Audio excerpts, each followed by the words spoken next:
श्री विष्णु ने अपनी ही शादी में क्यों नहीं बुलाया गणेश जी को। मित्रों, गणेश जी को सभी देवताओं में प्रथम पूज्य माना जाता है। यही कारण है कि किसी भी शुभ कार्य को शुरू करने से पहले गणेश जी की पूजा भी की जाती है। लेकिन क्या आप जानते हैं, एक बार भगवान विष्णु ने गणेश जी का अपमान कर दिया था और अपनी शादी में उन्हें आमंत्रित नहीं किया था। मित्रों, पुरानी कथाओं के अनुसार जब भगवान विष्णु का विवाह माता लक्ष्मी से तय हो गया था, तब सभी देवता बहुत उत्साह से विवाह की तैयारी कर रहे थे। जिस दिन विवाह का मुहूर्त था, तब सभी देवी देवता अपने अपने परिवार के साथ भगवान विष्णु के घर पर पहुंचे। लेकिन सभी ये देखकर अचंभित रह गए कि शुभ कार्यों में सबसे आगे रहने वाले गणेश जी कहीं दिखाई नहीं दे रहे थे। तभी सभी देवता आपस में बात करने लगे कि क्या गणेश जी को विवाह में आमंत्रित नहीं किया गया है या वो स्वयं ही विवाह में नहीं आए हैं। यही जानने के लिए सभी देवता विष्णु के पास पहुंचते हैं और विष्णु से प्रश्न करते हैं कि उन्होंने क्यों गणेश जी को विवाह में आमंत्रित नहीं किया है। तब विष्णु जी देवताओं से कहते हैं कि उन्होंने उनके पिता भगवान शिव को विवाह का निमंत्रण भेजा है। यदि गणेश जी को आना होगा तो वो अपने पिता के साथ आ जाएंगे। साथ ही विष्णु जी कहते हैं कि गणेश जी को प्रतिदिन भोजन में 1.25 मन चावल, 1.25 मन घी और 1.25 मन लड्डू चाहिए होता है। ये जरूरी नहीं है कि सबके घर में इतना भोजन हो।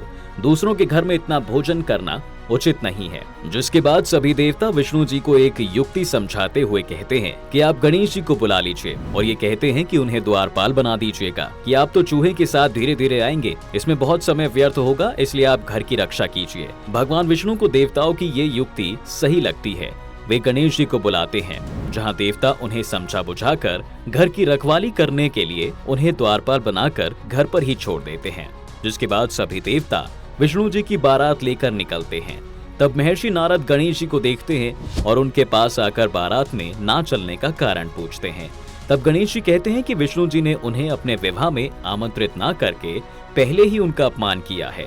फिर जब बारात में जाने की बारी आई, तब उन्हें घर की रखवाली करने के लिए द्वारपाल बना दिया गया है। गणेश जी की बात सुनकर नारद जी उन्हें सुझाव देते हुए कहते हैं कि आप अपनी मूषक सेना को बुलाकर बारात के रास्ते में गड्ढे खुदवा दीजिए, जिससे उन्हें आपकी सहायता की आवश्यकता होगी। तब वो आपको सम्मान पूर्वक बुलाएंगे। महर्षि नारद का ये सुझाव गणेश जी को बहुत सही लगता है। वो अपनी मूषक सेना को आदेश देते हैं कि वो बारात के रास्ते में बड़े बड़े गड्ढे खोद दें। मूषक सेना ने गणेश जी का आदेश पाकर बारात के रास्ते में गड्ढे खोद दिए, जिसमें सभी देवी देवताओं के रथ के पहिए फंसकर टूट जाते हैं। कई देवताओं के पहिए तो धरती में इतने गहरे धंस जाते हैं कि लाख कोशिश करने के बाद भी नहीं निकलते, क्योंकि ये समझ नहीं आ रहा था कि इस समस्या को कैसे निकाला जाए।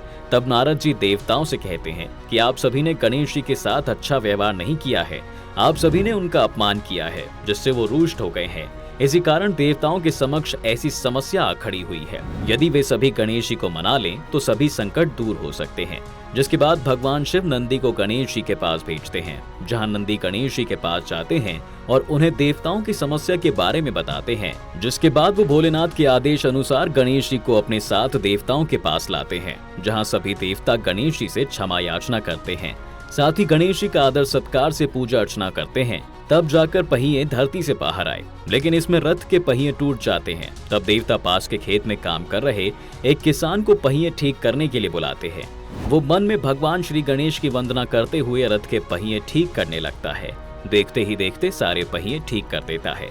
तब वो किसान देवताओं से कहता है कि लगता है कि आपने अपना कार्य प्रारंभ करने से पहले भगवान श्री गणेश की वंदना नहीं की थी, तभी आप सब पर इतना बड़ा संकट आया है। हम तो तुच्छ अज्ञानी मनुष्य होकर भी अपने किसी भी कार्य को आरंभ करने से पहले गणेश जी की वंदना करते हैं, लेकिन आप तो देवता हैं, आपको ये तो जरूर करना चाहिए था। अब आप लोग भगवान गणेश जी का वंदन करके आगे जाएं। सभी देवता ऐसे ही करते हैं। जिसके बाद सभी विवाह स्थल पर पहुंचते हैं और श्री हरि विष्णु और माता लक्ष्मी का विवाह संपन्न हो जाता है। मित्रों, आज की इस कथा से हमें ये ज्ञात होता है कि किसी भी शुभ कार्य को करने से पहले भगवान गणेश की पूजा करना कितना आवश्यक है, क्योंकि आप उनकी पूजा नहीं करते हैं तो आपको भी देवताओं की तरह संकट का सामना करना पड़ सकता है। मित्रों, आज की कथा में बस इतना ही। आपको हमारी ये वीडियो कैसी लगी हमें कमेंट करके जरूर बताइएगा। साथ ही अगर आपको हमारी ये वीडियो पसंद आई हो तो इसे लाइक और शेयर करना बिल्कुल मत भूलिएगा।